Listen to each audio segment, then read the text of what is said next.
Today we're going to be talking about someone who saw an opportunity and then just firmly grasped it with both hands.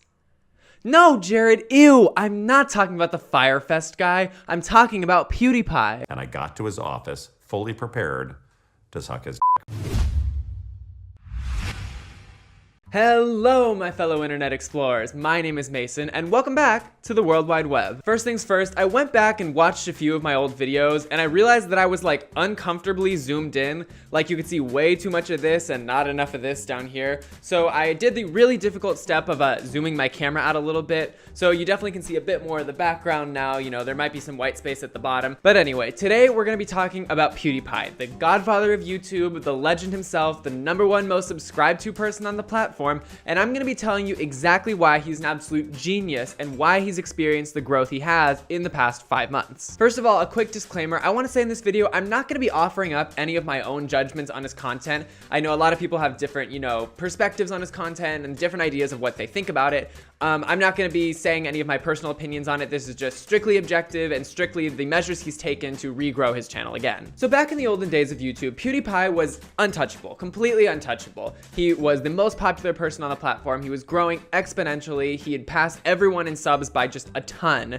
And it seemed like he was totally taking over the platform. But starting around a few years ago, it seemed like his reign of terror over the YouTube algorithm had kind of come to an end. His growth was slowing down, his name was kind of slipping out of the public eye a little bit. And despite the fact that he was still by far the most subscribed to person on the platform, his sub gain had kind of stagnated a little bit. In September of 2017, PewDiePie gained only 215,000 subscribers in a whole month. That's actually only 0.3% of his total sub count at the time. And it seems like his content had kind of become obscure a little bit. I know, Jacksepticeye, Markiplier, all those people who did live reaction gameplay had established themselves in the genre, but the genre itself was kind of dying a little bit. It didn't have the traction that it used to have a few years before. But August 29th, 2018 was the day that everything changed for PewDiePie and for his channel. On that day, he uploaded a video titled, "This channel will overtake PewDiePie." My fellow bros, my fellow brethren, the time has come for us to fight back.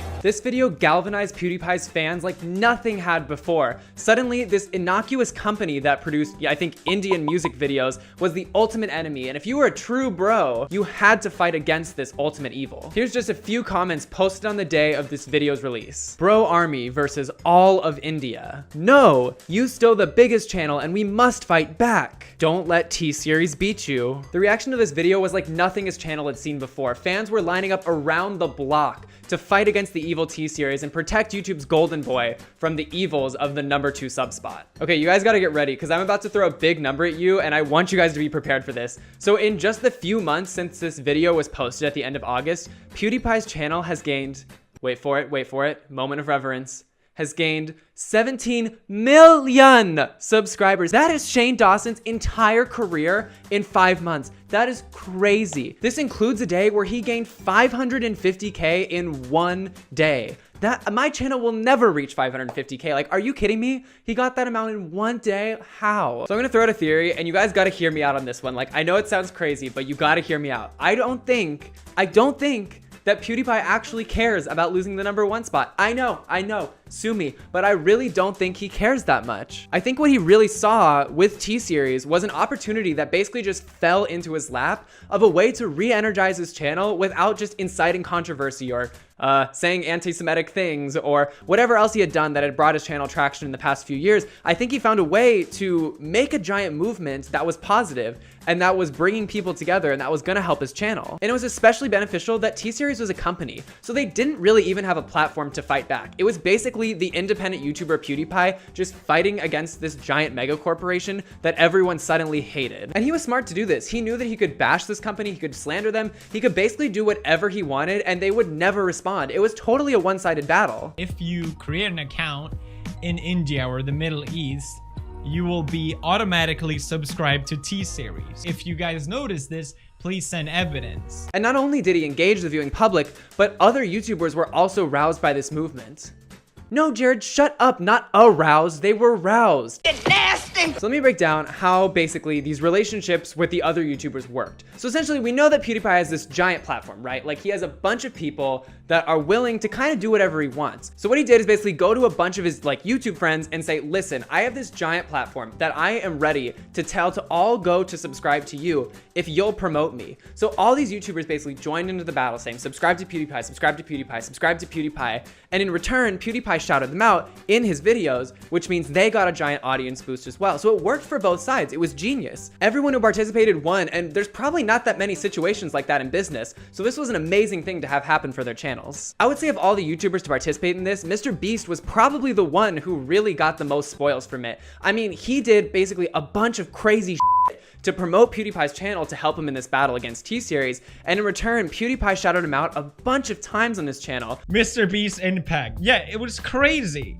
Honestly. Thank you, Mr. Beast. Arigato. I knew he wouldn't let us down. And as we all know, Mr. Beast's subscriber count has grown exponentially since then. But really, what do subscribers even mean without money, money, money? So let's talk about that next. So in February of 2017, PewDiePie was actually dropped from Google Preferred. And basically what that means is that a lot less of his ads would be shown to his subscribers. In fact, as Polygon.com reported in one of their articles, he lost about 60% of his AdSense money, which is a giant chunk for someone as big as him. But even despite being dropped by Google Preferred, PewDiePie still made an absurd amount of money off his YouTube channel. But I know you all want the real numbers, so let's do some quick maths.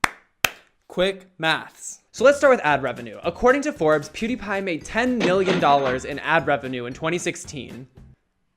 Jesus fucking Christ, I'm poor as fuck. But being dropped from Google Preferred means he would have lost around 60% of that money. So for the same number of views, he would have earned around $4 million. So for reference, in 2016, his videos were viewed 3 billion times. But wait, it gets crazier. Assuming the same ad rate, his videos, since that video was posted in August of 2018, have been viewed 2 billion times in 5 months, meaning that by that same logic, he would have earned $2.6 million on just AdSense alone. But of course, ad revenue isn't his only form of income. God, how much money does this guy have?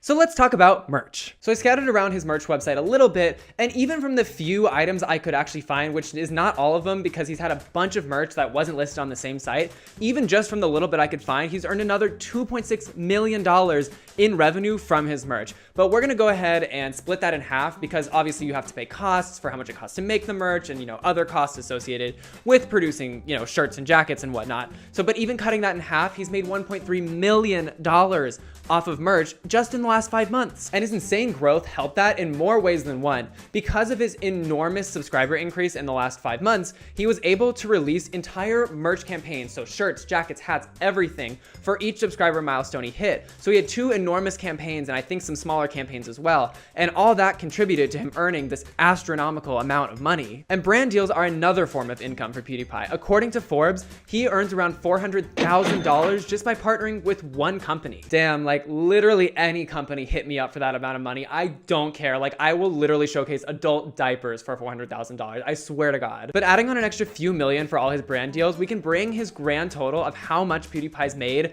in the past 5 months up to $5 to $6 million revenue. Since I know that numbers like that are hard to process for us plebeians, I'll put it in a more relatable format. PewDiePie, with the money he's made in the last 5 months, can buy 37,500 pairs of AirPods. What do you mean? Yes, Jared, I can afford a pair of AirPods, but I bet you can't. You're f***ing poor. So to wrap it all up, what does the future hold for PewDiePie? And honestly, I have no idea. I can only imagine that this feud with T-Series is gonna come to an end one way or another at some point in the near future. It's gone on for way too long, and despite PewDiePie's amazing efforts, I really think it has to come to an end soon. I can't see this going on for much longer. My best guess is that he's gonna have to wait for something like another T-Series to kind of fall in his lap again, another way to grow his channel similarly, because we know he hasn't tapped out the entire YouTube audience, but I think something big is gonna have to happen again for him to experience the same growth he's experienced over the course of the last 5 months. But at the end of the day, what does it really matter? I mean, we're talking about someone who's probably worth about $100 million and has had by far